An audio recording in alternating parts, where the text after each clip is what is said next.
So let's keep saying.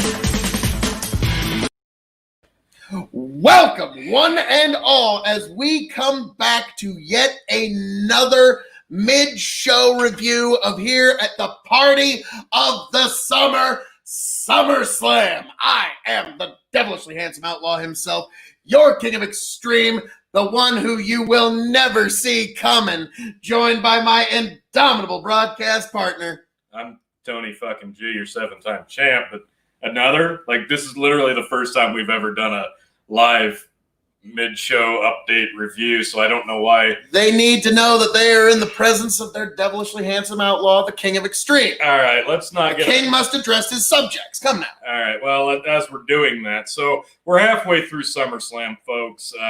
If you watched our predictions and preview, we are currently, both Phil and I, tied at 2-2. Mail-in vote prediction chicken is up on us by 1 point. Just goes to show, Tony, the mail-in vote you always have to be skeptical of. Let me tell you something. Hey, I'm also topical. Hey! So far in the pre-show, Apollo Crews retained his United States Championship. We started off tonight with Bayley retaining her SmackDown Women's Championship over Asuka with a little bit of help from Sasha Banks. Then, unfortunately, the Tag Team Championship of Raw, Street Profits did retain against Angel Garza and Andrade, which Phil and I had them to win the belt. Well, I mean, watching how well Montez Ford is doing, they need to get the belt off of the Street Profits and just strap a rocket to Montez Ford's back. Agreed. And put him in, get him in at least close to a main event angle quick. And it looks like, the next match is going to be Dominic versus Seth. Now, but then we did just have the Mandy Rose, Sonya Deville street fight-ish thing. But more importantly, we wanted a quick update before we jump into the second half of this and hit you with the review after the show. It hit me when Mandy was coming out. What's the tagline of SummerSlam, Phil? You'll never see it coming. Which is stupid in itself. But I said, what would you never see coming? And he looked at me a little confused. And I said, who's Mandy dating on screen? Then I go, oh, God, the Money in the Bank winner. You'd never see it coming if Otis cashed in that Money in the Bank tonight, would you? So I just wanted to go on the record and say, if this stupid thing happens, you heard it here fucking first, folks. It was him. There would be nothing stupider than having Otis. Well, there was nothing stupider than having him win in the first place, but I digress. Having him beat, we presume, the Fiend for the Universal Championship would be absolutely ridiculous. Yeah, they can't. Even more so ridiculous if he cashed in on the Raw World Champion Drew Unless McIntyre it's Randy or Orton. Randy. You know what? Fuck it. If it's Randy Orton, fuck it. Otis cashes in. It makes sense for him to cash in against Randy Orton, doesn't it? Which that is none not of it good. makes sense because unfortunately, now for anybody that's ever gambled, they know how great of a position this is. For me to win, all I got to do is run the table. That's all I got to do, Tony. And hey, Brennan Roy.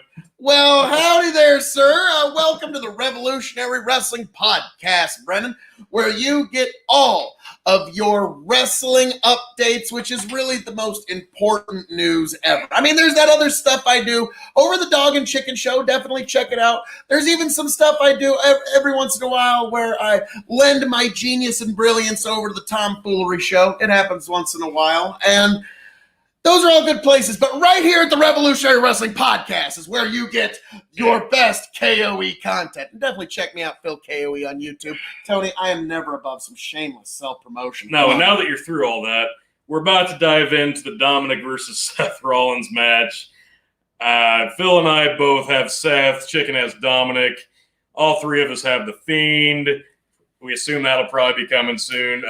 Me and Chicken have Asuka. Phil has Sasha Banks. And last but not least, we assume the main event, Phil and I have Drew McIntyre to retain against Randy Orton, who Chicken picked. So we will get back with you after the show has concluded with all the hard-hitting review, all the rankings of the matches, and we will probably shit on some stuff.